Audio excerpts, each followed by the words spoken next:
दिमागी तौर से बीमार रेलवे पुलिस फोर्स यानी आरपीएफ के एक कांस्टेबल चेतन सिंह ने Jaipur Mumbai superfast express train में अपने सीनियर और 3 दूसरे लोगों का बेरहमी से कत्ल कर दिया। मरने वालों में एक टीकाराम नाम का शख्स भी शामिल है। यकीनी तौर से यह कत्ल का वाकया सारी इंसानियत को शर्मसार करने वाला है, जिस पर फौरी कार्रवाई करते हुए स्थानीय पुलिस ने आरोपी कांस्टेबल चेतन सिंह को गिरफ्तार कर जेल भेज दिया है। मानसिक रूप से अस्वस्थ इस रेलवे पुलिस कर्मचारी का अपने वरिष्ठ और 3 अन्य लोगों की जघन्य हत्या करना, जिसमें एक मृतक टीकाराम भी शामिल है, को हिंदू मुस्लिम रूप दे देना और इसमें सांप्रदायिक निष्कर्ष निकालना निश्चित रूप से शर्म की बात है।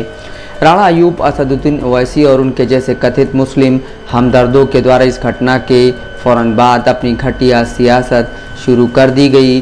राणा अयूब ने अपने ट्वीट के जरिए एक सियासी जमात को निशाना बनाते हुए हेट स्पीच का हवाला देकर इस घटना को तूल देकर सांप्रदायिक रूप देने की ओछी कोशिश की है। वहीं ओवैसी ने इसे मुस्लिमों के खिलाफ आतंकी घटना बताया।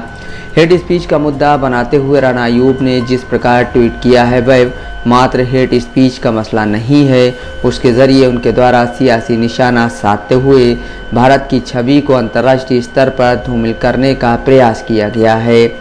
ओवैसी वायरल वीडियो के आधार पर जिस कांस्टेबल चेतन सिंह के कथन को आधार बनाकर इसे आतंकी घटना बता रहे हैं, गौरतलब है कि चेतन मानसिक रूप से विकृत और अस्थिर चित्त का व्यक्ति है। आरोपी चेतन को जब गिरफ्तार किया गया तो उसने बताया कि ट्रेन में वह सो रहा था तो उसके मृत पिता सपने में आए और कहे कि जो भी तुम्हारे रास्ते में हो उसे ख़त्म कर दो।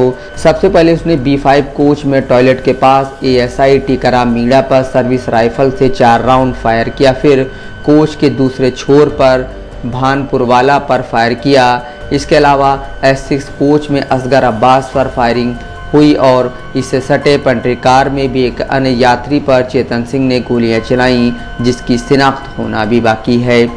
S5 कोच में मीरा रोड से दहिसर के बीच जब ट्रेन की जंजीर खींची गई और ट्रेन रुकी तब चेतन सिंह भागने की फिराक में था, लेकिन उसे धर दबोचा गया।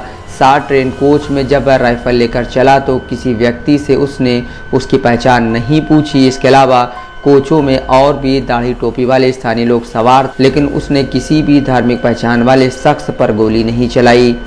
आरोपी चेतन सिंह की पागलपन भरी मानसिक बीमारी की वजह से किए गए शूटआउट में 2 हिंदू व 2 मुस्लिमों के अलावा एक अज्ञात व्यक्ति भी निशाना बना।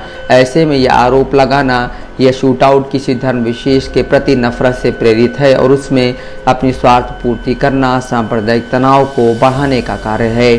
शूटआउट की घटना के सिलेक्टिव हिस्से को लेकर और उसे आधार बनाकर देश में नफरत की राजनीति करना और मुसलमानों के हितों की ठेकेदारी करना ऐसे लोगों की फितरत है।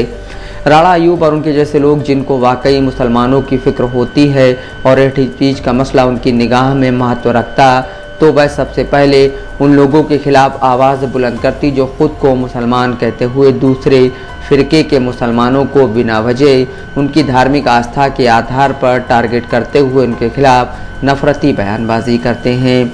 राणा अयूब को उन लोगों की भी खबर लेनी चाहिए जो अपनी मस्जिदों में यह बोर्ड लगा कर के बैठे हैं कि किसी दूसरे फ़िरके के लोग इस मस्जिद में ना आएँ और अगर आ गए तो वह अपनी हालत के ज़िम्मेदार होंगे। राणा अयूब को वह बातें नहीं दिखाई देती कि जब किसी ख़ास मसलक की मस्जिद में दूसरे मुसलमान पहुंच जाते हैं तो उनको बेइज्जत ही नहीं किया जाता बल्कि मस्जिदों को धुलवाया भी जाता है।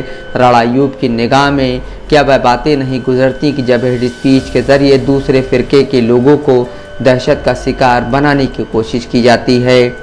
अभी हालिया दिनों में मुहर्रम के दिनों में सूफ़ी मुसलमानों के खिलाफ खौफ का माहौल बनाने वाले, खुद को मुसलमान कहने और दूसरे मुसलमानों को उनकी धार्मिक आस्था की बुनियाद पर कत्ल किए जाने के मंसूबे के तहत अनर्गल बयानबाजी और फतवेबाजी करते हुए उनके खिलाफ नफरत की तकरीरें करते हुए तमाम लोग दिखाई दिए। उस वक्त यह राणा अयूब, असदुद्दीन ओवैसी और उनके जैसे लोग कहाँ चले गए थे जब यह खुद साख्ता मुसलमान मजहबी उन्माद में मसलक विरोध से दूसरे मुसलमानों की जान माल, इज्जत और आबरू के साथ खिलवाड़ करने वाली बातें कर रहे थे। संविधान और संवैधानिक मूल्यों की दुहाई देने वाले यह तथाकथित सेकुलर गैंग के लोग उस वक्त कहाँ चले जाते हैं जब खुद को मुसलमान कहने वाला एक मजहबी जुनूनी टोला दूसरे मुसलमानों को उनकी धार्मिक आस्था के आधार पर उनका शोषण करता है, उनका अपमान करता है और उनके साथ हिंसक वारदातें भी अंजाम देता है। क्या राणा अयूब ओवैसी और उनके जैसे लोग इस बात का जवाब देंगे? हरगिज़ नहीं देंगे, क्योंकि उनका मुसलमानों के मसाइल से, मुसलमानों की परेशानियों से, मुसलमानों की तकलीफ़ से कोई मतलब नहीं है। ये लोग एक सुनियोजित षड्यंत्र के तहत भारत को दुनिया भर में बदनाम करने के लिए किसी भी घटना को तूल देकर के अपने राजनीतिक स्वार्थ की पूर्ति का प्रयत्न करते रहते हैं। सूफी कौसर हसन मजीदी, दस्तक लाइव न्यूज़।